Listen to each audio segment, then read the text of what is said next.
a very high-profile world-class athlete named Mo Katir just got a provisional suspension for missing 3 whereabouts tests. We're gonna break this suspension down. I'm gonna talk a little bit about it. What does it mean for the sport of track and field?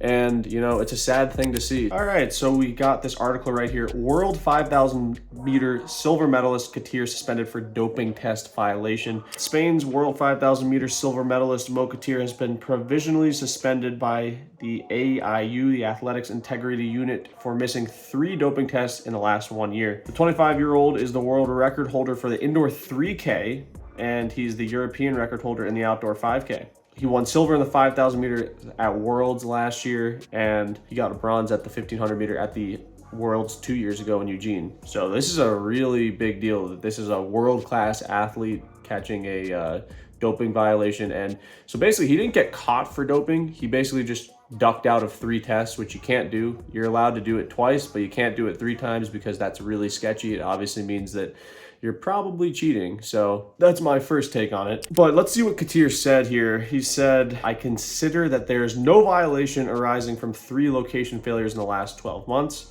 In some of the location failures reported by the AIU, I was available at the place, date, and time provided by me." That's an interesting call right there.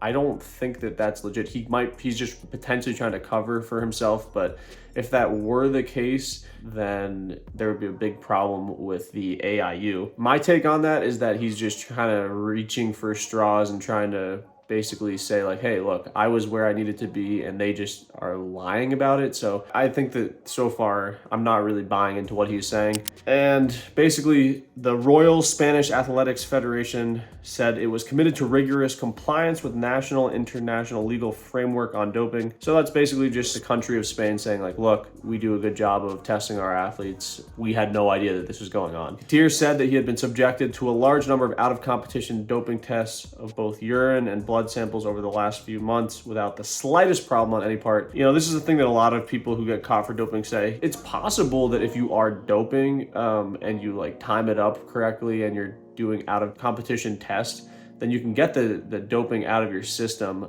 There's definitely ways to do that, and people have like proven that over the years. So like, just because you pass a bunch of tests throughout the years and you have 0 failures, it doesn't mean that you are clean. Like guys like Lance Armstrong never failed a drug test when he was obviously cheating. It's just about like when you're glowing, and glowing kind of means like when you are microdosing or microdoping. So he's saying all the right things that you need to, like, for the media to just basically cover for himself. But I don't know how long this suspension is going to be, but a whereabouts failure test always to me is sketchy. And I've heard rumors of like specific athletes having missed 1 or 2 whereabouts failures. If you miss 1, you know, that can happen. I definitely know athletes who have missed a test where they didn't log where they were, so then the testing agency came and then they weren't in that location. That does happen. Fool me once, shame on me, but if you fail 2 whereabouts failures, like you're gonna be as like a pro. Like I've seen these pros, like I've never met a pro who's like failed 2 whereabouts failures, but if you do, like I'm sure that you are going to be doing everything in your power not to miss a 3rd test.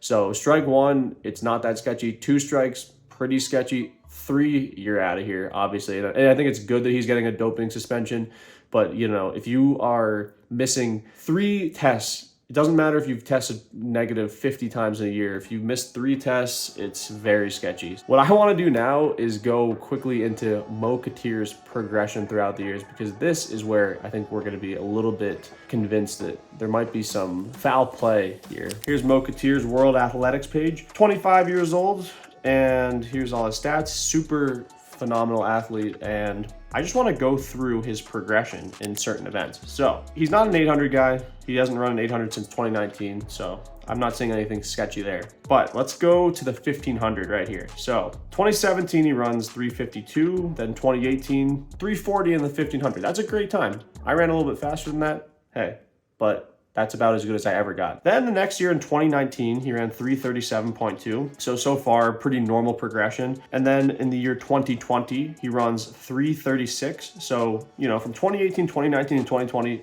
very normal progression. 340, 337, 336. Now let's check the year 2021. Oh, so 328.7. So He went from 336.5 to 328.7 in 1 year. I'm just gonna tell you right now, that is sketchy. If you're like a 16, 17, 18, 19-year-old and you have a big jump like that, it's not that sketchy because you're growing still. But you're telling me this guy from the year 2020 to 2021 dropped 8 seconds in the 1500? That's very sketchy. This guy was like 22, 23 when he was doing this stuff. However, I do want to give the caveat, super shoes did come out in that period on the track, so that could have helped a little bit, but usually super shoes maybe only help maybe 2 seconds more. So maybe this guy just got really, really good at the 1500. So let's check some other events out. So let's check out the 3000 meter. 2016, he's still pretty young, 8:31, not that good, but he has a breakout year in 2018, runs 7:56. Hey, that's good. That's a couple seconds faster than my PR. My best was 7:58. That's really solid. 2019, good progression right here. 3-second improvement, 7:56 down to 7:53, really solid. The year 2020, bam, down to 7:44. That's really solid. I don't think that that's that sketchy. A 9-second improvement in a year. In the 3K, it's a longer event. That's very appropriate. So in 2020, he runs 7:44, but let's see what he runs in 2021. Oh, 7:27, a 17-second improvement in 1 year. And let me just tell you this as well. The faster you get, the harder it should be to improve at a faster rate. It should be looking more like 7:44 and then maybe 7:40 the next year if he's still progressing. But you're telling me that in his early to mid 20s, this guy was going from 7:44 to 7:27 in 1 year. That's so sketchy. Like, I don't know. I mean, comment down below if you don't think that that's sketchy. I think that that's really weird. So 2 events now. Let's check out the third. And then, you know, here's his times. He's running all the way fast down to 7:24 now. That's crazy. So 2018, he ran 13:50. He didn't run a 5K for 2 years, but I'm assuming that if it followed that progression, you know, if you go from 13:50 to 13:40 to 13:30, that's appropriate. But you can't tell me that this guy goes from 13:50 and then 3 years later 12:50. Like, guys, I don't know.